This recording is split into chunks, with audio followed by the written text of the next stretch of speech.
മൗലവിന്റെ result കേട്ടോളൂ നിങ്ങൾ. 75 നവോത്ഥാനത്തിന്റെ റിസൾട്ട്. വല്ലാത്തൊരു കാര്യത്തെ ഞാൻ പറ്റി പറയാം. പ്രവാചകന്മാരുടെ പ്രബോധനം ഖുർആനിലൂടെ വരച്ചു കാണിച്ച KC-യുടെ പുസ്തകത്തിൽ ആ വിലാപം ഞാൻ വായിച്ചിട്ടുണ്ട്. ആ വിലാപം നമ്മൾ പ്രബോധനത്തിന്റെ ചരിത്രം പറയുന്ന പുസ്തകങ്ങളിൽ ആ വിലാപം നമ്മൾ വായിച്ചിട്ടുണ്ട്. ആ വിലാപം എന്ന് പറയുന്നത് ലോകത്തെവിടെയെങ്കിലും ഒരു പ്രവാചകനെ അള്ളാഹു നിയോഗിച്ചിട്ട് ആ പ്രവാചകനെ അറിയാത്ത ഒരു മനുഷ്യരും ആ നാട്ടിൽ, അതായത് ആ പ്രവാചകൻ അറിയാത്ത ഒരു മനുഷ്യരുണ്ടായിരുന്നില്ല ആ നാട്ടിൽ. ഒരു പ്രവാചകൻ വന്നാൽ ആ നാട്ടിലെ മുഴുവൻ രാഷ്ട്രീയക്കാരുടെയും മുഴുവൻ മേലാളന്മാരുടെയും മുഴുവൻ പ്രമാണിമാരുടെയും മുഴുവൻ ചെറ്റക്കുടിലുള്ളവരുടെയും മുഴുവൻ രാജകൊട്ടാരത്തിലുള്ളവരുടെയും ചർച്ച ആ പ്രവാചകന്മാരെ കുറിച്ചായിരുന്നു. നമ്മളെ കുറിച്ച് ആർക്കറിയാം? ഇസ്ലാമിക സംഘടനകളെ കുറിച്ച് ആർക്കറിയാം? കേരളത്തിൽ പല സ്ഥലങ്ങളിൽ ചെന്നാൽ ലക്ഷോപലക്ഷം വരുന്ന ആളുകൾക്ക് കേരളത്തിലെ ഒരു പക്ഷേ പബ്ലിസിറ്റി കൊണ്ട് ഒരു കാന്തപുരത്തെ അറിഞ്ഞേക്കാം, ഒരു പക്ഷേ പബ്ലിസിറ്റി കൊണ്ട് ഒരു കാന്തപുരത്തെ അറിഞ്ഞേക്കാം, ഒരു പക്ഷേ പബ്ലിസിറ്റി കൊണ്ട് ഒരു കാന്തപുരത്തെ അറിഞ്ഞേക്കാം, ഒരു പക്ഷേ പബ്ലിസിറ്റി കൊണ്ട് ഒരു കാന്തപുരത്തെ അറിഞ്ഞേക്കാം. അതെന്താ നിങ്ങൾ പബ്ലിസിറ്റി അറിയുന്ന പണിയെടുക്കുമ്പോണ്ടാണ് ഒരു സംഗതിയാണ് പബ്ലിസിറ്റി. മുണ്ടാതിരുന്നാൽ ഉണ്ടാകാത്തൊരു സംഗതിയാണ് പബ്ലിസിറ്റി.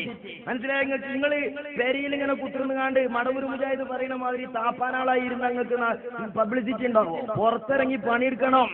അരങ്ങൾക്ക് എന്നിട്ട് രസം തരങ്ങൾക്ക് UAE നിന്ന് ഒരു അറബിനെ ചങ്ങരമുള്ള മുജാഹിദീങ്ങൾ എവിടെ കൊണ്ടുവന്നു? ചങ്ങരം കൊളുത്ത് കൊണ്ടുവന്നു. അങ്ങനെ മുത്തരങ്ങനെ നോക്കിയപ്പോണ്ട് പിന്നെ കാറ്റത്തൊടിഞ്ഞ വായന്റെ മാതിരി തലയിലൊന്നുമില്ലാത്ത കുറെ കൗമ മുന്നിൽ.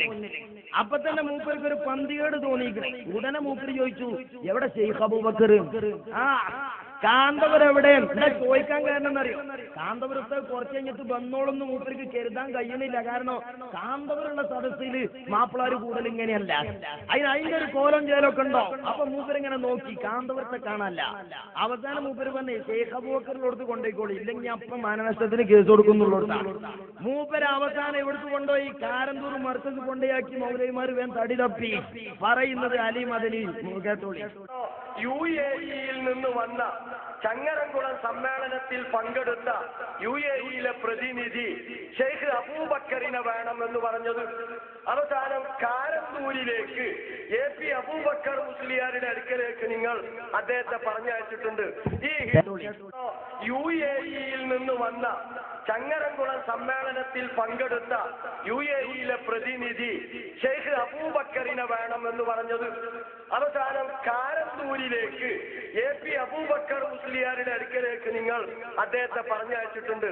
ഈ UAE-യിൽ നിന്ന് വന്ന ചങ്ങരംകുളം സമ്മേളനത്തിൽ പങ്കെടുത്ത UAE-യിലെ പ്രതിനിധി ഷെയ്ഖ് അബൂബക്കറിനെ വേണമെന്ന് പറഞ്ഞത് അവസാനം കാരന്തൂരിലേക്ക് AP അബൂബക്കർ മുസ്ലിയാരുടെ അടുക്കലേക്ക് നിങ്ങൾ അദ്ദേഹത്തെ പറഞ്ഞയച്ചിട്ടുണ്ട്.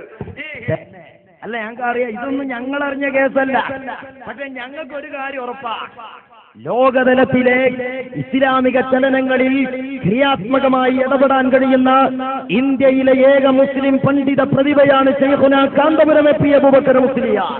കഴിഞ്ഞ നൂറ്റാണ്ടുകളിൽ കടന്നുപോയ മുസ്ലിം പണ്ഡിതന്മാർ അതാതു കാലഘട്ടങ്ങളിൽ നടത്തിയ ഇസ്ലാമിക നവോത്ഥാനം അത് KM മൗലവി 921 കൊണ്ടുവന്നതല്ല.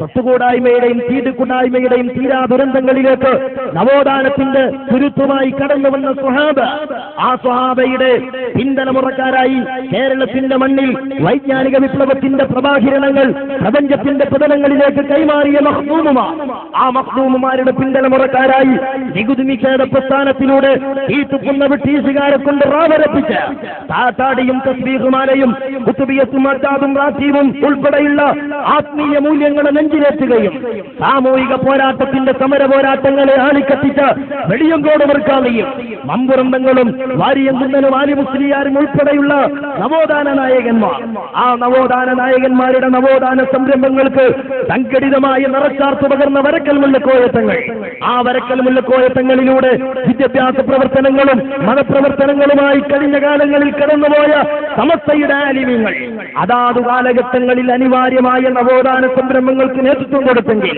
സമൂഹം വളരെയധികം വികാസം പ്രാപിച്ച ആധുനിക കാലഘട്ടത്തിൽ എങ്ങനെയായിരിക്കണം ഇസ്ലാമിന്റെ നവോത്ഥാനമെന്ന് വ്യക്തമായി നിർവചിക്കുവാനും നിലപാടെടുക്കുവാനും ആ നിലപാടിലേക്ക് ലോക മുസ്ലിങ്ങളുടെ ശ്രദ്ധയെ വഴിതിരിച്ചുവിടാനും കഴിഞ്ഞ അഖിലേന്ത്യാ സുന്നി ജമിയത്തുൽ ഉലമയുടെ കാര്യദർശി കാന്തപുരം എ.പി. അബൂബക്കർ മുസ്ലിയാരുടെ ആത്മീയതയിൽ നിൽക്കുന്ന നവോത്ഥാനങ്ങളിലേക്ക് ഈ രാജ്യത്ത് തെറ്റിദ്ധരിച്ചുപോയ മുജാഹിദ് സുഹൃത്തുക്കളെ സ്നേഹപൂർവ്വം ഞങ്ങൾ ക്ഷണിക്കുകയാണ്.